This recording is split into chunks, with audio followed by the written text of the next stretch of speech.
Good afternoon again to everyone and welcome again to my channel, and it's me again, ang inyong chismosong Kaalda Vlogger.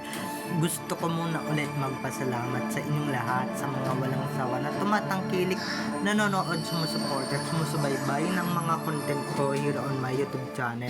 So wag ninyong babaktawan, lalaktawan tong ating content ngayong araw. I'm sure na hindi ninyo pagsisisihan na pinanood nyo ito mula umpisa hanggang hulihan. And syempre, wag na wag kayong mag-i-skip ng segment, okay? Buuin nyo to at tapusin. And syempre, wag ninyong kakalimutan guys na mag-subscribe at i-share itong ating video for today's video. At very interesting tong ating topic, kaya tutukan nyo, okay? So ito na, dumako na tayo sa ating main topic for today's video. Yun naman pala guys, na in love si Maine Mendoza. Sa bibig niya mismo na ganito na in love si Maine Mendoza kay Alden Richards. Ang kaso nga, ewan ko kung maniniwala ako dito sa kwentong kutsero na to. Hindi raw nang ligaw, lingaw. So ito na guys, watch this mamaya. Papaliwanag ko sa inyo ng bongbo. So ito na guys, watch this. At kung nakita nyo na ngayong recaps, once again si TTO sa mga admins, dumako na tayo sa ating main topic for today's video. Gaya nga ng sinabi ko kanina, yun naman pala guys, na in love naman pala yung isang Maine Mendoza kay Alden Richards, or nakakagusto naman pala. Tapos tinanong neto ni Maine kung ano ba yung nararamdaman. Tapos sinabi niya, diba na hindi raw nanligaw. Talaga ba? Hindi nanligaw? Talaga ba? Baka gusto mong sabihin namin sa'yo. Baka gusto mong malaman na kaya ganito, kaya baka gusto mong malaman na nanligaw talaga si Alden sa'yo, diba? Huwag ka masyadong maarte at huwag ka masyadong showbiz, diba? Napaka-showbiz na ito talagang babaeng ito, diba? Pero okay lang, naiintindihan natin, diba? Just for the sake of that Sarsuela thing, diba? For the Sarsuela, and syempre para hindi na rin talaga mamash si Alden, or para hindi na talaga mapunta yung bashing kay Alden, di ba?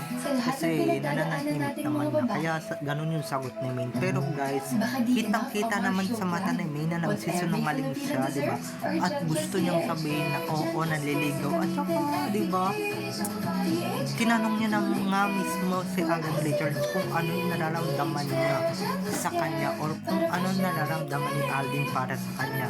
Ang sinagot lang ni Alden na ewan ko, puro ka-showbiz na naman to, at idinagdag na naman ni Maine sa kanyang mga kasinungalingan na ang sabi niya is mawawala daw yung magic.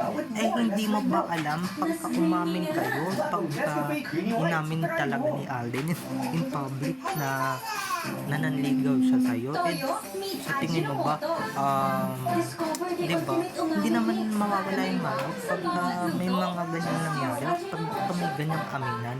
Kunwari pa kayo, mas lalo nga nakakikilig pag ganyan yung laganap, diba? Hindi ka gaya ngayon, naku, kay kasinungalingan, single, tapos mababalita mo, taken, may asawa, diba? May asawa na, diba?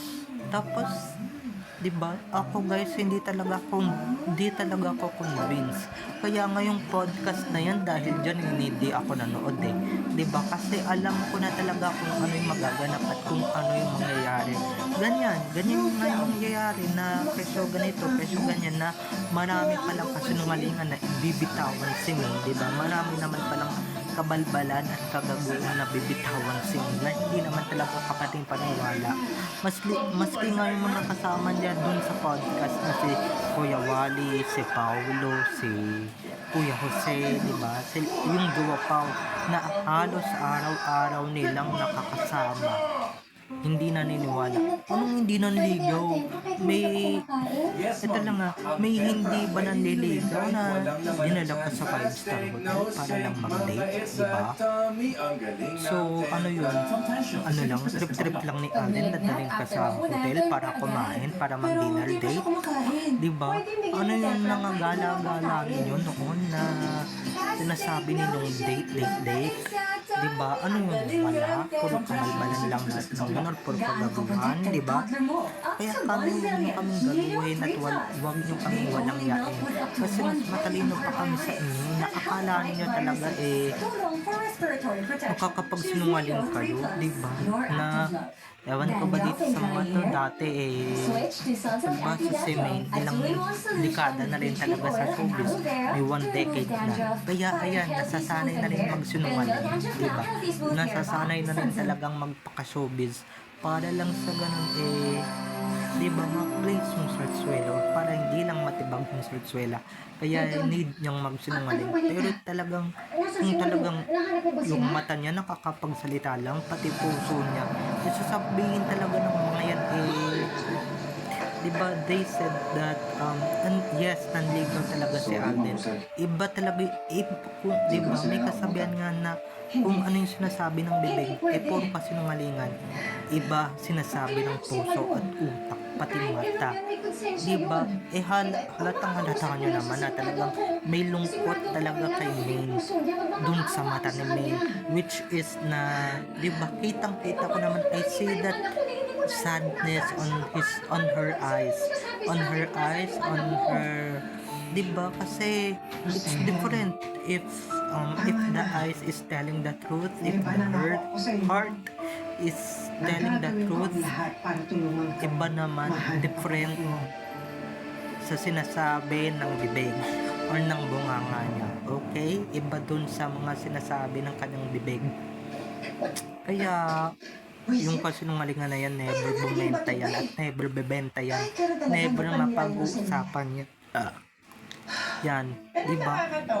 Ito lang sabihin ko na lang sa inyo may hindi ba naliligaw na halos araw-araw na halos araw-araw pumupunta sa Santa Maria Bulacan, diba? Para sunduin ka, para i-date ka, diba? Para dalhin ka sa Laguna. May ganun bang hindi naliligaw? Huwag kami don't ask, diba? Kasi kilala ka na namin. Tsaka may dadayo ba sa ni Alden, sa bahay ni Alden na hindi man lang nagpapaalam, diba, na diba, na kusa kang pumunta sa bahay ni Alden, tas yun naman pala pinapapunta ka ng lola ni Alden for what? For lunch, diba? So ibig sabihin talaga may namumuo talagang relasyon, diba? May namumuo talagang something different dyan sa dalawang yan. Kaya mga kasinungalingan nila, mga natatawa na lang talaga ako na kunwari hindi naligaw pero na-fall, pero na in love. Naku po, gwapong-gwapo ka nga kay Alden, wag kami diba, wag kami, in love ko nga yun diba, lalong-lalo na si Alden, lalong-lalo na yung mga sweetest moments nyo sa Itbulaga na laging nakikita namin on cam and off cam. May ganun ba talagang hindi nanliligaw, diba? May ganun bang nagsiselos pag may lalaki na lumalapit sa'yo kung hindi siya nanliligaw or hindi mo siya taga-masugid na suitor, diba? Kaya kami mga kasinungalingan namin ayusin mo kasi diba, hindi naman convinced sa loob ng isang dekada, diba? Sa loob ng isang dekada ngayon ka pa sinungaling, babae ka, diba? Kung kailan nakita na namin yung ibang si Cassie ibang katotohanan, diba? Yung mga paganyan-ganyan mo, ayusin mo, ha? Kaya diba, more pa convince acting or mas wala pa bang ibang mas kukonvince na acting dyan? Wala bang mas titindi na acting dyan? Kasi hindi convincing, hindi ka panay-paniwala yung acting mo. Sorry guys kung mababash ako ng mga solid fans ni Maine, pero di talaga magaling mag-acting si Maine ng acting na sinungaling nga, diba? She lied pero will decline her lies, okay? We declined her lies and her scripted what she said on that interview, on that podcast, diba? Kung ano yung sinabi niya, ka panipaniwala. Maski ngayon duwapaw guys, hindi naniniwala, di ba? At gusto na rin talaga magsalita sa mga gusto rin talagang magsalita talaga ng bonggang-bongga. At gustong pigilan si Min sa pagsisinungaling. Lalong-lalo na si Kuya Paul, talagang halatang-halata mo talaga yung pagmumukha ni Kuya Paul Balistero. Talagang mahahalatang talaga siya na, di ba, awa na siya sa mga gawa ni Min. Kaso nga, nasa ilalim silang lahat ng saswela, kaya ngayon hindi sila makapagsalita o hindi nila mapigilan si Min na magsinungaling. Di ba? Kaya lahat ng dates ninyo sa Tagaytay, sa lahat ng yan, yung ibang ang dates ninyo nababalita at saka hello may nag-concert dito na Bandang Yellow, diba? Na favorite band ni Min at dumalo sila ng Suzuki Alden. Papasal ka ba sa Leopold ni Alden kung walang kayo? Sige nga, ano yung trip-trip lang, diba? Napapasal ka sila kasi na hindi mo na makita yung mga idols mo sumakanta. Papasal ka ba sa Leopold ni Alden kung wala pa yung relasyon at kaibigan lang, diba? Nung nakain mo that time, ano yung trip-trip mo lang na ito sasangka sa likod mo pero wala tayong label na wala pa yan. Hindi ka naligaw. Pero na-inlove ako sa'yo. Oo. Diba? At meron ka rin naman hidden feelings para sa akin. Diba? Kaya ngayon, diba mangyayari ba lahat ng yun? At nakita ko pa yun na dahil nga tutok na ako sa YouTube that time pero hindi pa ako vlogger. Diba hindi pa ako influencer pero tutok na ako sa YouTube. Tutok na ako sa software. At nakita ko pa yun talaga na nanlaki talaga yung mata ko nung pinasama siya ni Alden sa likuran. Ay, doon lang ako kasabi na ay label na to, may relasyon na to, diba? Tapos ngayon babaguhin mo lahat, gagawa-gawa ka ng kwento na wala kayong relasyon, wala kayong ganito, wala kayong something. Eh huli na nang sinungaling ka, diba? Huli na nung ginawa mo yan, diba? Kung kailan marami na kami nakita, marami na kami nasaksihan, pati yung secret wedding ninyo, nasaksihan na namin. Maski yung secret wedding ninyo sa Vatican, na sa sekreto, nasaksihan na rin namin, nakita na rin namin sa social media. Ngayon ka pa talaga gumawa ng ganyan, Mendoza, diba? Wala na, huli na ang lahat ng sinungaling ka. Oo, diba? Huli na lahat. Kasi nga, lumabas na lahat lumabas na lahat ng ebidensya noon pa, nung hindi pa pumuputok ng Sarsuela. Pero nung kaputok ka ng Sarsuela, wala na. Diba bigla na siya ng sinungaling ka? So, itong mga ADN, kaming mga ADN, talagang mga matatalino, talagang mga madidiskarte talaga. Siyempre, may alam na. Kaya, diba, kung mapapansin ninyo yung podcast na yan, never namin binili, never namin talagang pinatos, diba? Never namin talaga in-entertain yung kasinungalingan ni May dyan. Kasi nga, yung kasinungalingan ni May, alam na namin yan, diba? Tapos si Alden ngayon lang din talaga ng sinungaling niya, diba? Dati ang tatapang nila talagang sikuwalat kung ano talaga yung meron sila. Pero ngayon, 2026 na, or 2025 or 2024, neto lang nung nagkaroon ng Sarsuela,